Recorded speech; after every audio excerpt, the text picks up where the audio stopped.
Welcome back, Boxing World, to another edition of Fantasy Bout Hour, the channel dedicated to bringing you fantasy matchups on a regular basis.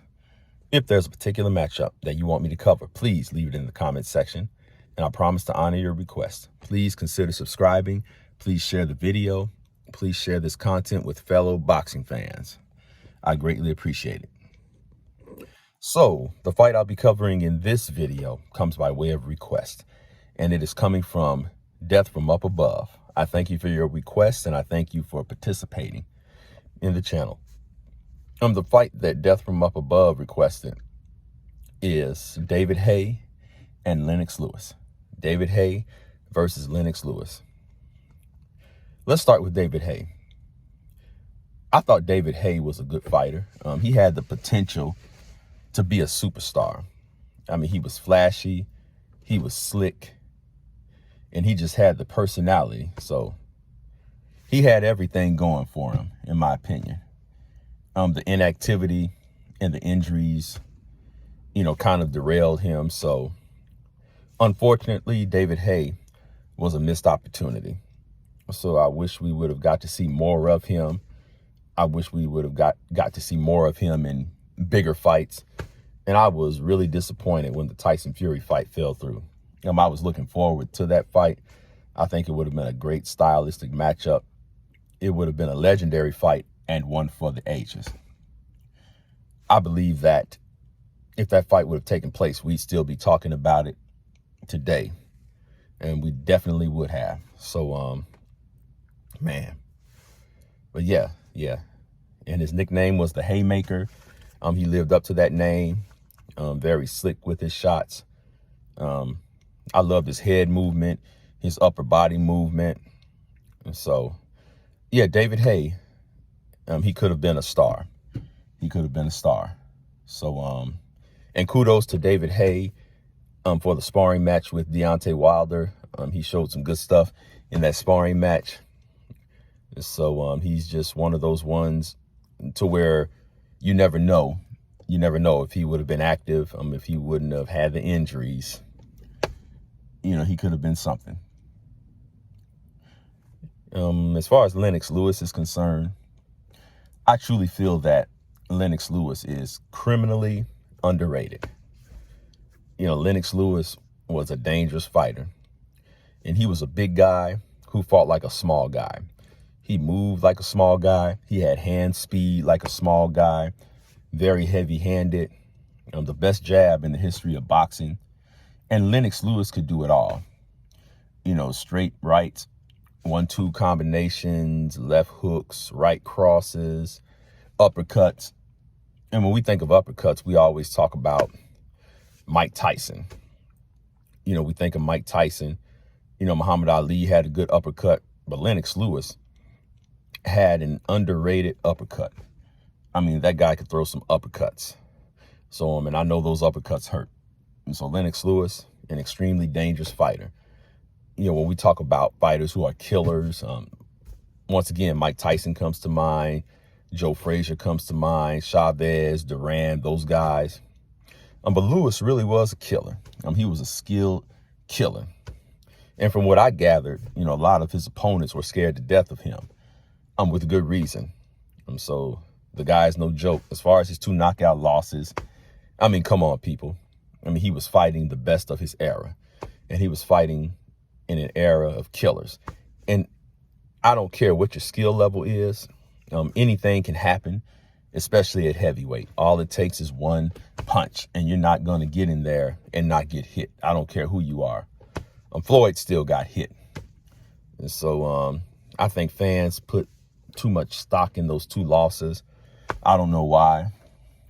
I mean, in the old days, great fighters lost all the time. Most of the great fighters we talk about have knockout losses on their records. And so I don't get why we're so caught up in losses these days. I don't know why we're so caught up in this whole undefeated thing these days. It's killing the sport. It's ruining boxing. So I so wish we would get over this and get back to the way the sport used to be or was about 20 plus years ago. Yeah, but yeah, this undefeated thing is killing me. But anyway, Lennox Lewis, extremely underrated, extremely underappreciated. And I'll tell you, that boy could bang with the best of them. So yeah, Lennox was no joke. He was no joke. As far as this fight goes, it's an interesting fight stylistically. Now, most people would probably think Lennox Lewis destroys David Haye, and I'm inclined to agree. But if David Haye shows up in shape, if he shows up in tip-top condition, with his movement, his upper body movement, his in and out movement, punching, getting out, and his footwork, yeah, I mean, he may give Lennox Lewis somewhat of a fight, especially in the earlier rounds. But he can't stand in front of Lewis. No. He has to keep moving around. He has to keep Lewis guessing. And then he has to throw his haymakers at the right time and get out. Do not be in the corner against Lennox Lewis. Do not lean against the ropes against Lennox Lewis. And once again, show up in shape. Show up to fight 12 rounds. Gassing out against Lennox Lewis is the worst thing that you can do. And come to the ring warmed up. Don't come to the ring cold. And you have to come to the ring confident. I mean, if you weren't confident, Lennox Lewis would destroy you. I mean, look at what happened to Michael Grant. Look at what he did to Michael Grant. Yep, your mind has to be right, and you have to show up in shape and in good condition to fight Lennox Lewis. So if David Haye can do that, maybe he makes it to the final bell. I don't know. But the more I think about it, Lennox Lewis was just too heavy-handed. And his timing was impeccable. I mean, he knew just when to throw his shots. He was accurate with his shots. So, yeah. Of course, David Haye is the smaller guy coming up in weight. And so Lennox Lewis is the natural heavyweight, of course. So the more I think about this fight, everything is in Lewis's favor. I mean, the size, the strength, the power, the jab. Oh, my goodness, that jab. And that's another thing. Can David Haye get past that jab? Can David Haye dip in and out and get under that jab? That's a tall task. I mean, Lewis was abusive with that jab. I mean, he would double the jab, triple the jab, quadruple the jab, throw the jab up and down. I mean, his jab was almost like a right hand.